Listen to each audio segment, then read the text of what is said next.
Today we continue the session on the reign of the Antichrist, and in today's discussion we want to continue our discussion that we had in the last session on the expansion of the fourth kingdom, how the Antichrist will in fact extend his kingdom into the earth in the latter part of his reign. And in today's discussion we really want to concentrate on the aspect of the reign of the Antichrist that is referred to as the Great Tribulation. In the previous session, we discussed how the Antichrist, two mechanisms that he would use to grow his empire in the earth, in that the false prophet would go out into the earth and persuade the various nations of the earth to align themselves with the kingdom of the Antichrist and thus bring their populations under his reign. When that happens, we said that there are two conditions that the false prophet will ensure would take place in those nations. They would be required to implement the mark of the beast, and then they would be required to implement the installation of the image of the beast. We're not going to go into that in any kind of depth today. And so in today's discussion, we want to have a look at other aspects of the reign of the Antichrist, that final 3.5 years of his reign, how it will impact the earth, and primarily how it will impact the Christians living in the earth, because it's really the Christians who are going to be the ones who experience tremendous persecution during this final 3.5 year reign. And the passage of scripture that we'll use to open up today's discussion with is in Daniel chapter 7, verse 24 to 25. The scripture says, "The 10 horns are 10 kings who shall arise from this kingdom, and another shall arise after them. He shall be different from the first ones, and shall subdue 3 kings. He shall speak pompous words against the Most High, shall persuade the saints of the Most High, shall persecute the saints of the Most High, and shall intend to change times and law. Then the saints shall be given into his hand for a time and times and half a time." That time and times and half a time is 3.5 years.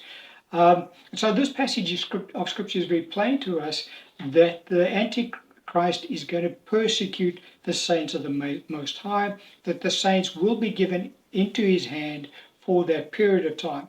It's going to be a very rough time for Christians to survive in the earth, specifically in those nations that will come under the control of the Antichrist. Because don't forget, we already mentioned that his initial kingdom will start out with those 10 core nations, and in the second half of his reign, then more and more Muslim nations will come under his control, and then he will start going after other nations which do not have a majority population of Muslims within their communities, but nevertheless have a significant portion of their populations which are Muslim.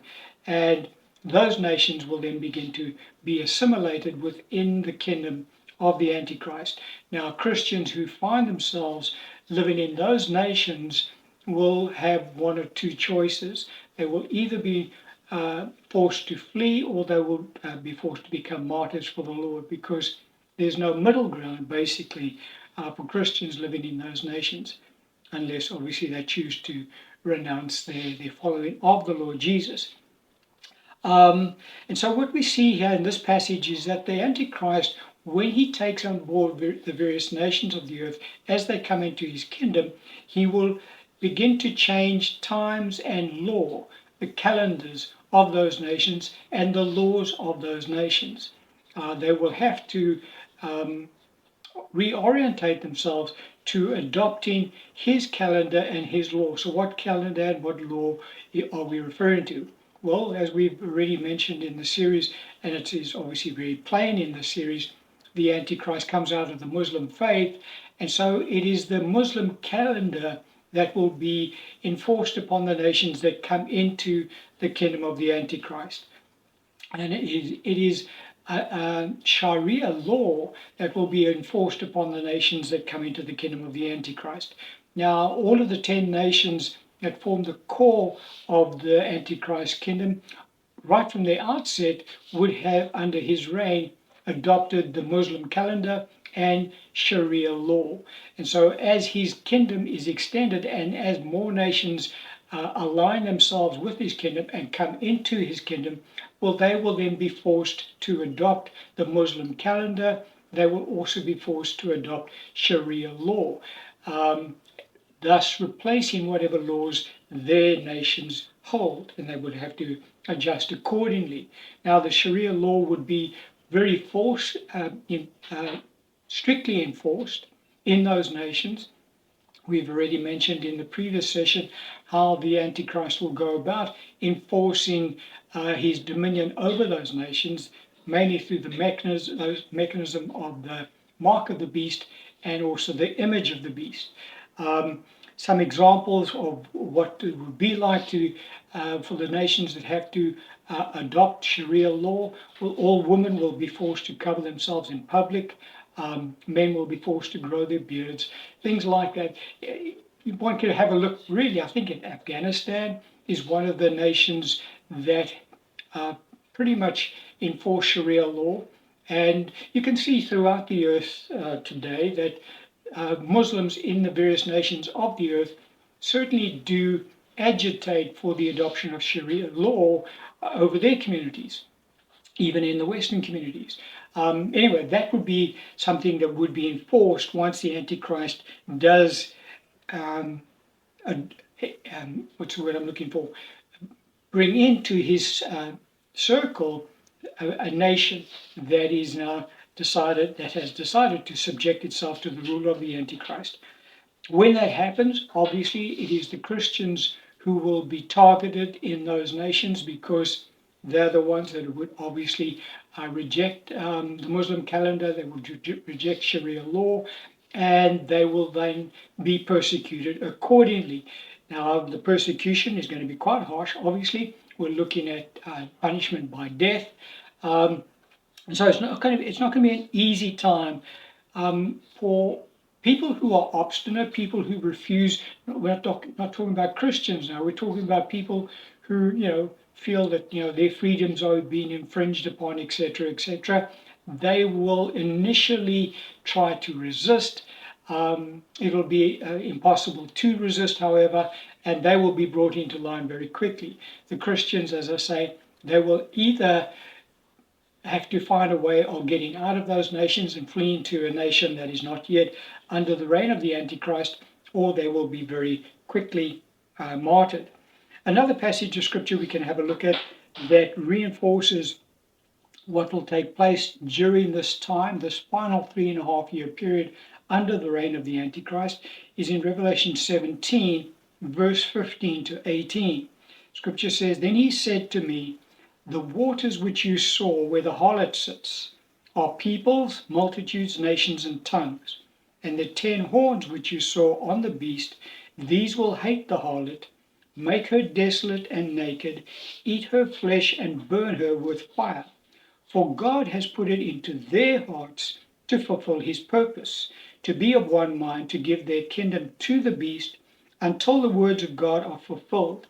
And the woman whom you saw is that great city which reigns over the kings of the earth." Now, this passage is quite enlightening for us because it indicates to us that God has got his hand in this whole process. Because this passage says here in verse 17, "For God has put it into their hearts to fulfill his purpose." Whose hearts is he talking about? He's talking about these 10 kings that align themselves with the reign of the Antichrist. And they have to be of one mind, and they give their kingdom to the beast until the words of God are fulfilled. Now, what is God's purpose that he uses through these individuals, these 10 leaders? Well, the scripture talks about the fact that these individuals will hate the harlot. They'll make her desolate, naked, and eat her flesh and burn her with fire. So who is the harlot? Well, in Revelation 17:5, the harlot is Babylon the Great, the mother of harlots and the abominations of the earth. Now, we won't touch on the subject of the great harlot in today's discussion. We'll just briefly mention it because it's brought to bear in this passage of scripture. The harlot that is revealed to us in the book of Revelation is basically looking at, as the scripture says, the abominations of the earth. And Babylon the Great is uh, described as the mother of harlots. So, what does that statement really mean? Well, it really focuses on, if you have a look at that passage of scripture and how that will play out in the earth, it focuses on degeneracy that takes place in the earth. And we see that taking place in the earth primarily today in Western cultures. They are the civilization, so to speak, or the cultures of the earth today who have taken fully on board the debauchery that we see practiced in the earth today, the degeneracy that we see, the sexual perversion that we see taking place among the nations of the earth today. That is by and large taken on board within the Western cultures. The Western nations have fully embraced it by and large and are trying to export it to the rest of the world. Now, what will happen is in this period of time, when the Antichrist begins to expand his kingdom into the earth, well, now there's going to be a direct clash between the laws that he is going to enforce in the nations that come under his control, and this culture, this westernized culture of degeneration, of sexual perversion, debauchery, that have kind of been taken on board among those cultures. The clash is going to be, don't forget, this individual is going to begin to change laws, and the laws that he will begin to change is the enforcement of Sharia law. Now, Sharia law, the Muslim culture, by and large, looks upon this Western culture that has begun to emerge as we head to the end of the age, and to them it's an anathema to their way of life, the laws that they are taught to observe under their faith, the Muslim faith. And so there's going to be this clash, and that's why the Lord talks about the fact that these individuals who align themselves with the reign of the Antichrist, they will hate the harlot. They will attempt to destroy her. And that's exactly what will take place in the nations which they begin to assimilate into the kingdom of the Antichrist, that fourth kingdom. And so there's that aspect to it as well. It's almost a positive aspect, I suppose we could say, because God is the one who's judging the Western cultures and their embracing of these abominations of the earth, this harlotry, this sexual perversion. It's completely against God's norms. And so God's going to use these nations that have aligned themselves with the Antichrist to destroy that which the Western cultures have tried to bring about in the earth, try to expand their cultures into the earth. That's something that God is going to do. So there's almost, as I say, a bit of a positive spin-off from this adoption of Sharia law coming into these various nations of the earth. Nevertheless, as far as Christians are going to be concerned, it's going to be a horrid time, no matter which way they turn. The next scripture we can look at, and we'll end this discussion on today's topic, on this passage in Matthew 24, verse 21 and 22. The scripture says, this is the Lord Jesus speaking, "For then there will be great tribulation, such as not been since the beginning of the world until this time, no, nor ever shall be. And unless those days were shortened, no flesh would be saved. But for the elect's sake, those days will be shortened." And so our Lord refers to this time, this final 3.5 year period, as the Great Tribulation. And he says it's a tribulation that the world hasn't experienced yet. This will be the degree of pressure brought to bear upon the lives of individuals in this final 3.5 years will be far greater than has ever been experienced in the earth today. And so you can go back over time, over the history of mankind, and look at periods where mankind have gone through really torrid times. And our Lord's comparison is saying none of that compares to what will transpire for those going into this 3.5 year period. And then he brings it to the location of where it should be placed, in that he brings it to the saints, because he then says basically that those days are going to be shortened, and those days are shortened because of the elect's sake. So God recognizes that it is under the reign of the Antichrist that the saints are really going to be persecuted. There's going to be no respite for them unless they can flee to, as I say, to a nation that is not yet under his control.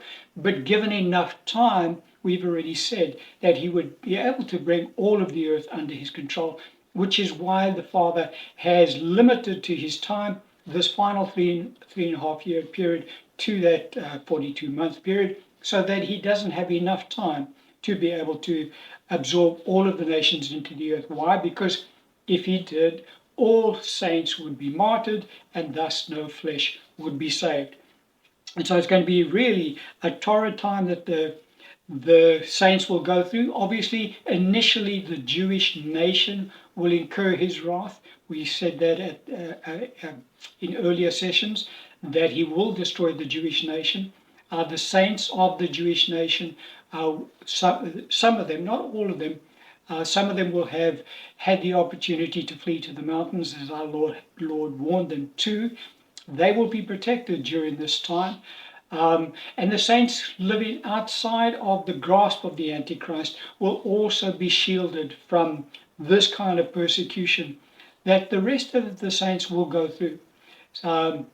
So one of the ways that the saints can avoid going into this degree of great tribulation is to just be aware of what's going on in the earth around them. When they see the Antichrist coming to the fore, to look upon their nation, because don't forget, we said that he will go into nations that have a Muslim population of 20% or more, and he will begin to bring those nations under his control. We said that roughly 30% of the world's nations have Muslim populations of 20% or more.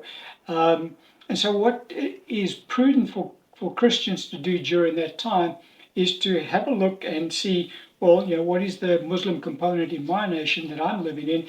If it is, substantially 20% and higher, well, then the prudent thing is to move to another nation, preferably to a nation where the Muslim component is less than maybe 10%. That would be one way that Christians could avoid the coming wrath of the Antichrist as he begins to expand his kingdom into the earth. And so that's where we're going to end the teaching on today. That's how it will look like under the reign of the Antichrist, what his kingdom will look like. He will enforce a change in the calendar to the Muslim calendar, observing of the Muslim calendar. Sharia law will be enforced. Strict enforcement of Sharia law will be enforced into those nations that fall under his control. And he will attempt to annihilate the saints. Well, he will. In the nations that are brought under his control, any saint living there will be martyred. There will be no escape unless they are able to get out before he enters into that nation, or find a way to get out while his reign is being enforced in that nation. We're going to end the session on that point today. In the next session, we're going to have a look at the two witnesses. It's not going to be all plain sailing for the Antichrist in the earth when he goes ahead and tries to implement his kingdom into the earth. There are these two witnesses that will be in the earth at the same time, and they will prove to be a substantial thorn in his side. We'll discuss that in more detail in the next session.